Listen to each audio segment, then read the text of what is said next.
Le fait que ce soit tout en contrôle continu, c'est très adapté pour les personnes dyslexiques, je trouve. J'aimerais beaucoup travailler en tant que référente handicap. Comme c'est invisible, on se cache et finalement, c'est trop de pression. Ils sont là, mais on ne les voit pas toujours. Les troubles du neurodéveloppement, les TND, font partie de ces réalités invisibles.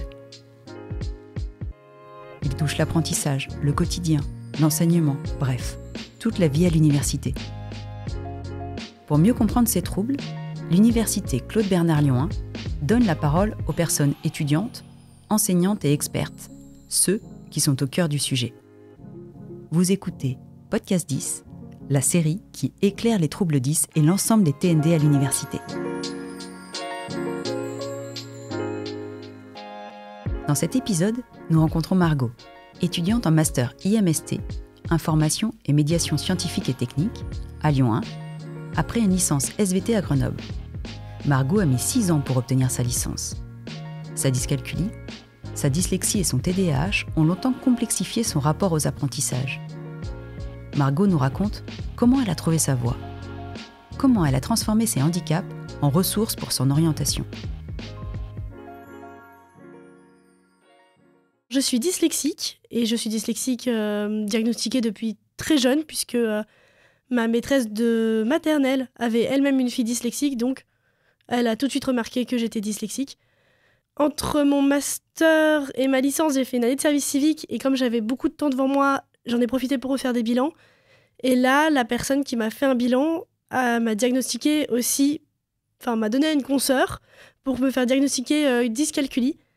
Et elle-même m'a dit, allez voir pour un TDAH. Et donc, je suis dyscalculique et TDAH au passage.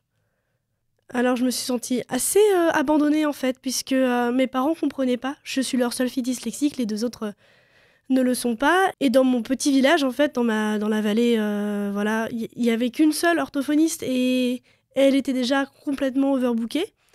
Donc, j'ai eu des cours d'orthophoniste comme la plupart des enfants dyslexiques.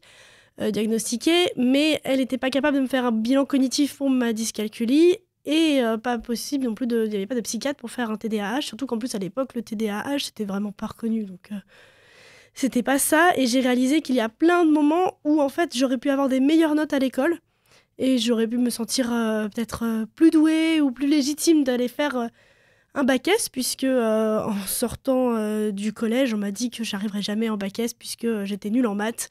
Mais je ne suis pas nulle en maths, je suis dyscalculique. Mais je ne le savais pas à l'époque. Dans mon master, je ne rencontre pas spécialement d'obstacles puisque je m'en sors bien et c'est vachement adapté, le fait que ce soit tout en contrôle continu, c'est très adapté pour les personnes dyslexiques, je trouve. Et en plus, avec l'avènement de ChatGPT, j'avoue que je me fais corriger par ChatGPT. En licence, les grosses difficultés, c'était la fatigue. La fatigue, et ça, en fait, les professeurs ne comprenaient pas pourquoi, moi, au bout d'une heure, en fait, je décrochais. J'avais plus de concentration. Les amphis, c'était juste pas possible. Voilà. Et la plupart des difficultés et des obstacles, c'était pas ma faute, on va dire.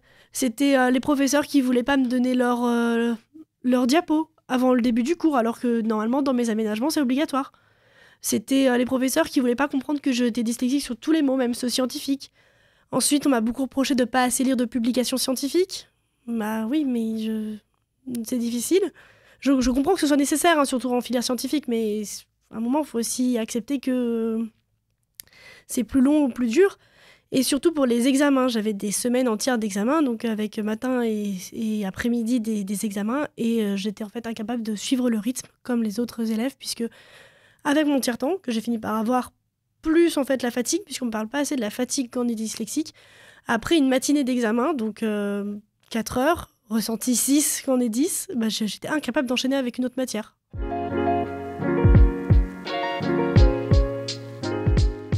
Mon année de césure, donc c'est entre la licence et le master. Lorsque j'ai eu ma licence, j'ai postulé à différents masters. La professeure que j'avais à Grenoble m'a gentiment dit que je devrais trouver un plan B puisque j'étais pas faite pour être en master. Globalement, arrête les études, c'est pas fait pour toi. Sympathique. Aucun master me répondait en effet. J'avais été prise nulle part, j'avais postulé quasiment autour de la France. Et j'ai commencé un peu à avoir peur en me disant mais qu'est-ce que je vais faire l'année prochaine? Il me faut quelque chose. J'avais postulé pour des masters de médiation scientifique, donc je savais à peu près que c'était par là que je voulais me diriger. Et à ce moment-là, j'ai trouvé un service civique à Paris, dans la médiation scientifique. Et je me suis dit, bon, bah, au moins, j'ai quelque chose pour l'année prochaine et je retenterai de postuler cette année-là. Au final, j'ai un Lyon 1 qui m'a répondu. Et donc, j'ai demandé si c'était possible de passer en année de césure, puisque je voulais avoir ma place en master, puisque c'était super important pour moi. Et en même temps, je voulais pas rater l'occasion de faire un service civique, puisque avec les retards que j'avais pris en licence, c'était peut-être la dernière année où je pouvais faire un service civique, puisque c'est jusqu'à 26 ans. Et là, ça a été accepté puisque le projet était cohérent. Et moi, en fait, pendant une année de service civique, j'ai fait une pause dans les études. J'ai réalisé ce que c'était que la dyslexie dans l'état plutôt professionnel. Il n'y a pas beaucoup plus de reconnaissance, hein, évidemment. J'ai toujours eu des réflexions comme quoi on est tous un peu dyslexiques et moi aussi je fais des fautes d'orthographe, donc bon.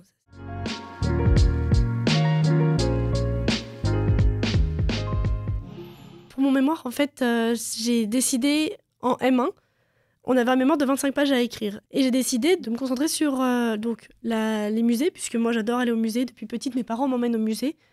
Et je m'étais dit, c'est étrange parce que ma petite sœur de 4 ans de moins que moi, quand elle sort du musée, elle n'est pas fatiguée. Elle n'est pas complètement KO comme moi, alors que moi, je suis en retard, je galère. Et j'avais pas du tout conscience de ce que c'était que la dyslexie à ce moment-là, hein, puisque j'ai pris conscience très tard de ce que c'était. Et donc j'ai décidé de demander aux personnes dyslexiques ce qu'ils ressentaient au musée avec les dispositifs de muséographiques, donc ceux qui sont immersifs, ceux qui ne le sont pas, les cartels d'explications écrits, est-ce qu'ils sont fatigués, est-ce que quand c'est trop lumineux, trop sombre, ils ont du mal. Et j'étais pas spécialement surprise des réponses en fait, je m'y attendais, parce que c'est exactement ce que j'aurais répondu. Et là en M2, je me suis dit mais et les musées, ils ont conscience de ça en fait, parce que c'est bien beau hein, de se pencher sur le ressenti des dyslexiques, c'est super intéressant. Mais si en face, y a un mur, personne ne répond, ça sert à rien. Il faut que les personnes en face sachent qu'il faut mettre en place quelque chose. Et donc là, moi, mon mémoire actuellement, c'est justement de l'autre côté. J'ai 80 pages à rédiger. C'est donc, est-ce que les musées ont conscience des besoins spécifiques des personnes atteintes de dyslexie ? Et pour l'instant, j'ai interviewé différents musées en fait, du Rhône et un peu à Grenoble aussi. Et la réponse est, en majorité, hein, je vais quand même pas spoiler tout mon mémoire, mais globalement, on sait pas qu'ils sont dyslexiques. Et c'est vrai, c'est pas écrit sur notre front, et c'est un handicap invisible, et c'est les plus durs, les handicaps invisibles. Enfin, tous les handicaps sont compliqués, il n'y a pas de hiérarchie, mais handicap invisible, en plus, on se prend des réflexions comme quoi on n'est pas vraiment handicapé, donc ça fait pas plaisir.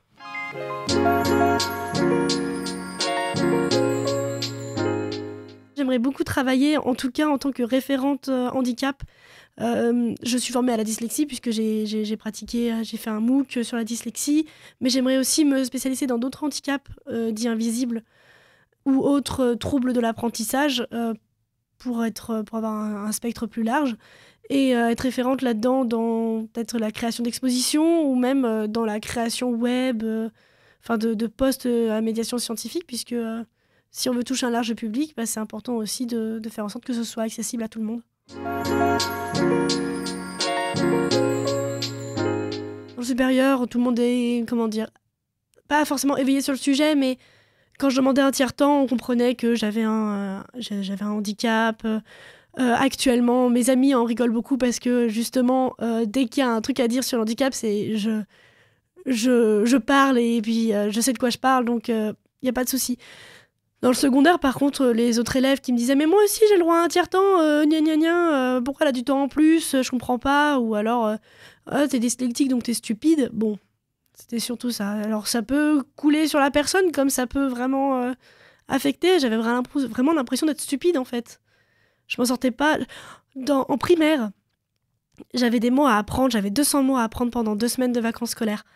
Mes parents m'ont fait des dictées tous les jours. Super vacances, vraiment grosse éclate. La maîtresse, après, a fait une dictée. Évidemment, j'ai complètement foiré, hein, je suis complètement honnête, j'ai pas un seul mot retenu. Elle a envoyé un papier à mes parents en disant « C'est inadmissible, Margot n'a pas travaillé ». Je me souviens que les dictées, c'était un enfer, j'avais peur, je stressais. Les calculs mentaux aussi, parce que j'étais pas diagnostiquée encore dyscalculique, mais tout le monde a dû faire cet exercice où la prof donne un calcul à faire à l'oral et toi tu l'écris sur une ardoise. J'avais pas la moindre idée de ce que je faisais en fait. Et c'était super angoissant. L'angoisse, la fatigue, le stress. Parce qu'on comprend pas ce qui nous arrive en fait.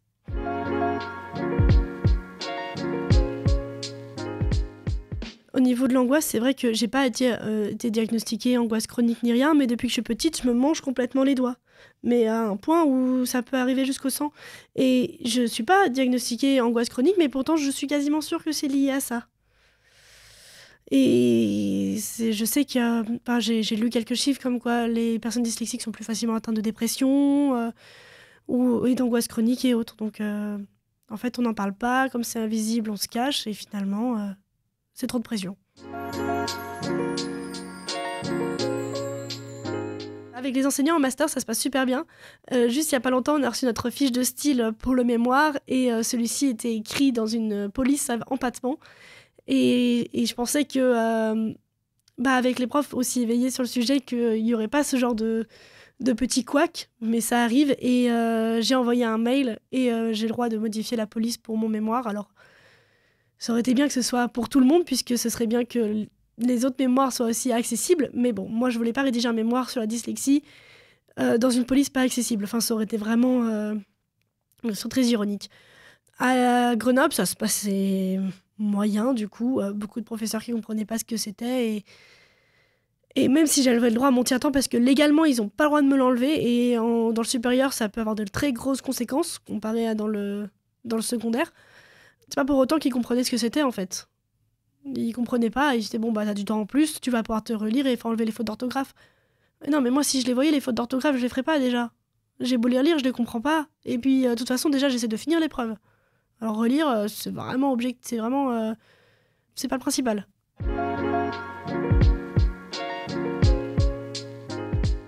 Au niveau accomplissement, j'étais très, très heureuse d'être pris en master, déjà, puisque... comme à Grenoble, on m'avait dit que je ne serais pas capable de faire un master. Je me suis dit, voilà, finalement, j'ai réussi. Que j'arrive à faire mon M1 avec 15 de moyenne sans me sentir, complètement fatiguée en me disant « j'ai 15, mais c'est 15 parce que j'ai ramé. » Non, j'ai 15 parce que j'ai réussi, en fait. J'ai 15 parce que ce que je fais, ça me plaît. Ce que je fais, ça me fatigue, évidemment, mais... J'ai 15 parce que j'ai trouvé ce que je voulais faire. Là, le M2, évidemment, mon mémoire qui avance à une vitesse, puisqu'en fait, je suis très intéressée par le sujet. Bon, être son propre sujet, ça aide des fois, mais je pense être très fière de mon mémoire à la fin. Je suis aussi fière d'avoir fait mon année de césure, puisque le fait de réussir à faire passer mon service civique en année de césure, ça m'a permis de rentrer dans le monde du travail et voir un peu ce que c'était. Et en fait, je me suis aussi fait énormément d'amis sur Paris. Et ça, c'était super. Après, évidemment, réussir ma licence après 6 ans, c'était quelque chose de vraiment sympa. Mais en même temps, c'était un peu dur, parce que je me suis dit, j'ai quand même mis 6 ans à y arriver, quoi. Et après, aussi quand j'ai mon bac S, puisqu'on m'avait aussi dit que je serais pas capable de faire un bac scientifique, ça fait quand même plaisir d'avoir un bac S. Alors, j'ai pas eu une super note, mais tant pis, hein, j'ai un bac S.